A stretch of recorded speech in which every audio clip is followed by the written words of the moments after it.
kelas 2, selamat pagi. Apa kabar kalian? Mister berharap setelah selesai ujian kita ini, ujian tengah semester, kalian semua bisa mengerjakan kemarin soal-soal dengan baik dan benar, dan kemudian kalian tetap dalam keadaan sehat, nggak stres ya, karena ngerjain ujiannya kemarin. Harus semangat dan tetap jaga kesehatan. Kalau keluar-keluar tetap pakai masker, sering mungkin cuci tangan, dan Mister berharap kalian tetap menjaga kondisi tubuh kalian agar tetap sehat. Oke? Nah, hari ini pagi ini kita akan belajar melanjutkan topik kita selanjutnya tentang karakter Kristen. Namun kita akan memulainya dengan berdoa. Ayo kita berdoa. Tuhan Yesus, terima kasih buat kesempatan pagi ini. Kami mau belajar karakter Kristen. Berkati kami sehingga pelajaran hari ini benar-benar kami nikmati dan kami benar-benar diberkati. Dalam nama Yesus kami berdoa. Amin. Oke, nah adik-adik, kalau kemarin kita sudah membahas tentang bagaimana untuk bisa fokus, konsentrasi penuh, bagaimana untuk bisa menjaga kesabaran, bagaimana untuk bisa menjadi bertanggung jawab, bagaimana untuk hidup bisa murah hati. Nah, hari ini kalau untuk topik selanjutnya adalah tentang kejujuran. Kenapa harus jujur adik-adik? Nah, orang yang jujur itu orang yang hidupnya jujur, yang sering berkata jujur atau kebenaran, maka dia akan dipercayakan orang, akan diberi sebuah kepercayaan. Contohnya begini, Marisa misalnya, Marisa, tadi kamu sudah cuci piring belum? Misalnya itu ditanya orang tuanya. Karena dia orang yang terbiasa jujur, sudah mak, kata itu. Orang tuanya nggak mau ngecek lagi, oh ya sudah dipercaya. Jadi ketika besok orang tua mau pergi entah keluar, bilang, misalnya gini, Michael, tolong kamu jaga rumahnya baik-baik dan jaga adikmu ya. Oke. Kenapa? Karena Michael dipercaya orang tuanya.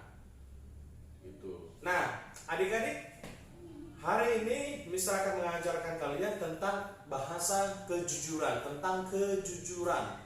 Kejujurannya itu berbicara soal tentang kebenaran, fakta, sesuatu hal yang benar. Jadi nggak yang dibuat-buat atau yang bohong. Nah, sekarang bagaimana supaya adik-adik bisa hidupnya benar-benar menciptakan atau sesuai dengan kejujuran? Yang pertama yaitu harus kita lihat adalah berkata benar. Nah, adik-adik kalau mau dikatakan sebagai orang jujur, adik-adik harus berkata benar, nggak boleh bohong. Berkata benar contohnya begini, kamu tadi ada ngambil uang mama nggak? Contohnya, ini contohnya. Karena takut dimarahin mama, enggak. Nah, itu kamu sudah bohong, sudah tidak jujur. Kalau mau hidup benar kalau mau hidup kamu jujur harus berkata benar. Berkatalah benar. Kalau memang kamu ambil, katakan kamu ambil. Kalau tidak, katakan tidak. Sehingga ketika kamu memang berkata benar, berkata jujur, orang tua, mama kamu atau siapapun bertanya misalnya gitu, mereka percaya, oh dia berkata benar. Kenapa? Ini menjadi sebuah kebiasaan. Adik-adik menjadi terbiasa untuk berkata jujur. Ayo, siapa yang suka bohong di rumah? Nggak ada ya. Kalau misalnya gini, ditanya misalnya gini, Maxwell, kamu ada makan permen ya? Beli permen ya? Atau beli es ya? Karena takut dimarahin sama bapaknya. Enggak ada beli es. Nah, itu bohong, nggak boleh. Harus berkata jujur, berkata yang benar. Gitu. Misalnya gini, Ricardo, misalnya, kamu ada beli layangan ya? Kata gitu. Kamu habis beli layangan? Enggak sampai muka ekspresi kayak segini. Padahal bohong, dia beli layangan. Nah, itu nggak boleh. Adik-adik harus berkata yang benar. Kalau memang beli biar. Kalau memang adik-adik ingin hidup jujur, ingin menjadi anak yang jujur, katakanlah apa yang sebenarnya. Katakanlah dengan sebenar-benarnya. Kalau memang kalian mengambil sesuatu, katakanlah. Sehingga orang tua tahu, oh dia berkata benar. Kalian bisa dipercaya. Kepercayaan itu penting adik-adik. Karena kalau sudah dipercaya orang tua, dipercaya teman, maka kalian teman-teman menganggap, oh ini teman bisa diandalkan, bisa dipercaya. Dia bisa memegang kata-katanya, dia bisa dipercaya memegang kebenaran. Nah, itu yang pertama. Yang kedua, mengakui kesalahan. Itu tadi. Kalau misalnya kamu memukul atau membuat rumah berantakan, lalu ditanya, siapa yang buat ini? Kamu harus berkata benar. Aduh, saya Pak. Lalu kemudian kamu harus mengakui saya minta maaf. Mengakui kesalahan itu artinya begini. Ketika saya, adik-adik berbuat kesalahan, melakukan sebuah kesalahan, mau meminta maaf dengan ikhlas, nggak marah-marah, nggak apa-apa. Karena dengan demikian adik-adik bisa menjadi semakin dewasa, semakin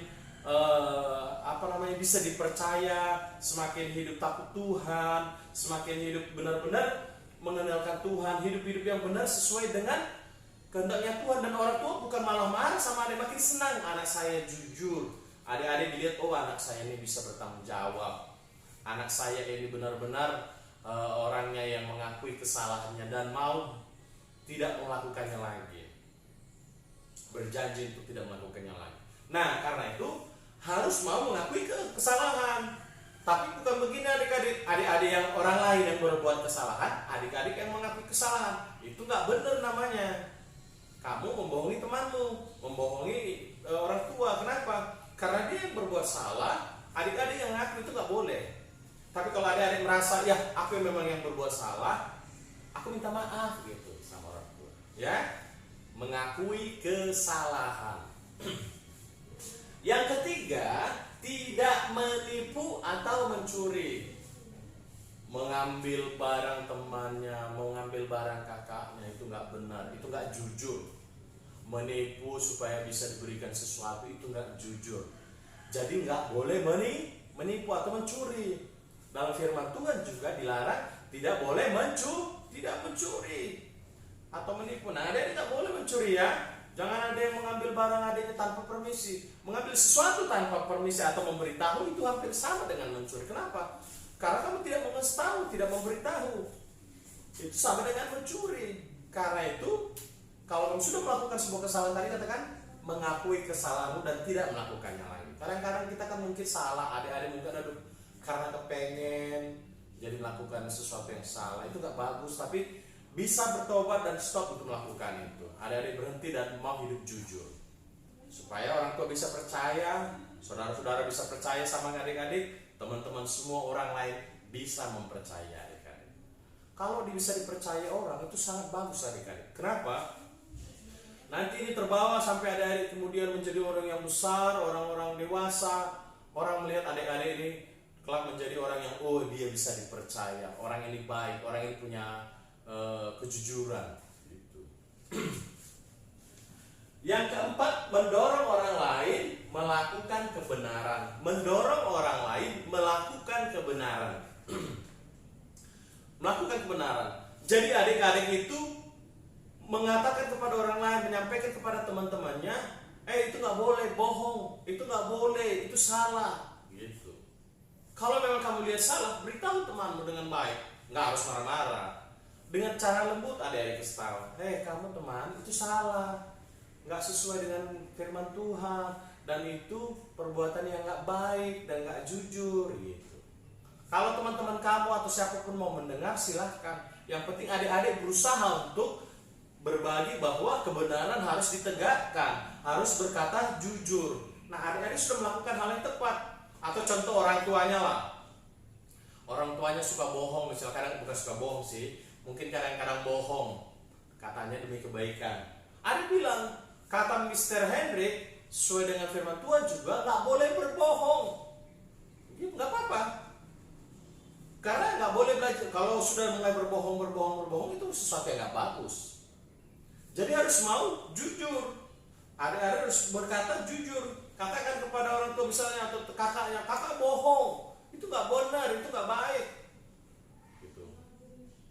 Nah, dengan demikian mungkin adik-adik juga akan kena marahin temannya, kakaknya karena berkata demikian. Tapi satu hal yang pasti, adik-adik dipercaya orang, lebih banyak orang melihat bahwa adik-adik menjadi orang yang bisa dipercaya, yang bisa diandalkan. Adik-adik mau kan menjadi orang yang dipercaya? Kalau misalnya gini, kalau adik-adik ngomong, Pak, Ma, aku sakit perut misalnya begitu, karena adik suka berbohong, orang tua nggak percaya kamu bohong.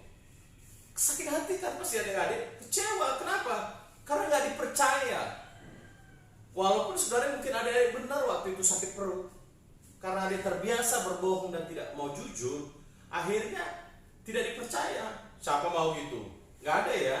Nah, karena itu berkatalah yang jujur dan dorong, ajak teman-temannya, ajak saudara-saudara, ajak keluarganya untuk berbicara kebenaran, untuk berbicara jujur. Oke, itu yang keempat. Yang kelima, tidak memutarbalikkan fakta. Kalau tidak memutarbalikkan fakta, artinya begini: tidak mengatakan hal yang sebenarnya, tidak menyatakan hal yang sebenar-benarnya. Contoh, Mister yang coret ini misalnya buku ini, lalu Mister letakkan, lalu yang punya buku tanya, loh, buku ini kenapa yang coret-coret? Enggak, bukan saya lihat tadi buku itu di situ. Mister bilang itu dicoret-coret sama, misalnya dicoret-coret sama Joya mencoret-coret itu, saya bilang gitu. Nah, Mister sudah memutarbalikkan fakta. Karena siapa? Mister yang mencoret, tapi Mister bilang Zoya yang mencoret. Nah, itu salah. Itu namanya memutarbalikkan fakta. Itu sama dengan berbohong, menipu. Udah gak jujur lagi kan? Nah, karena itu adik-adik, kalau misalnya saya mencoret ini misalnya, sampai mencoret ini, kalau memang adik-adik mau hidup jujur, menjadi orang yang jujur, maka Mister akan bilang, saya yang mencoret itu, saya minta maaf, saya mungkin lagi marah jadi saya coret-coret. Nah, Mister siap untuk dimarahin. Tapi kenapa? Mister sudah belajar jujur. Adik-adik harus begitu, nggak apa-apa. Jangan takut karena dimarahin adik-adik harus berbohong. Karena takut dimarahin orang tua harus berbohong, itu nggak benar. Itu malah bisa membuat orang tua semakin marah. Nah, adik-adik sekalian, jadi bagaimana supaya kita bisa jujur untuk menjaga kejujuran? Yang pertama tadi yaitu berkatalah yang benar. Yang kedua, mengakui kesalahan. Jadi mau minta maaf dan memperbaikinya. Lalu yang ketiga, tidak menipu, tidak berbohong atau tidak mencuri. Yang keempat, mengajak orang lain, mendorong orang lain, mengajak teman, keluarga, orang tua, kakak semuanya untuk melakukan kebenaran, untuk hidup jujur. Lalu kemudian tidak memutarbalikkan fakta, tidak berbohong bilang orang lain yang melakukan kesalahan yang kita lakukan, atau tidak menuduh orang lain padahal kita yang berbuat. Nah, sampai di situ Mister memberikan kepada kalian satu tugas, dan tolong diperhatikan tugas ini. Coba tuliskan kesalahan apa yang pernah kalian lakukan dan kalian berbohong untuk menutupi kesalahan itu. Contoh begini, kayak tadi Mister bilang, Mister yang coret-coret ini, tapi Mister tuduh orang lain. Atau Mister yang coret-coret ini, tapi Mister bilang, aku nggak tahu, saya nggak tahu gitu. Jadi Mister harap itu dikerjakan, tuliskan apa perbuatan yang tidak jujur yang pernah kamu lakukan, dan itu dikirim ke WA Mister. Oke? Mister berharap kalian bisa memperhatikannya dan melakukannya dan hiduplah jujur di lingkungan, di keluarga, dimanapun kalian bermain. Sampai di sini dulu dan sampai ketemu di minggu depan. Tetap sehat, jaga kesehatan, pakai masker kalau keluar, sesering mungkin cuci tangan. Sampai jumpa, dadah.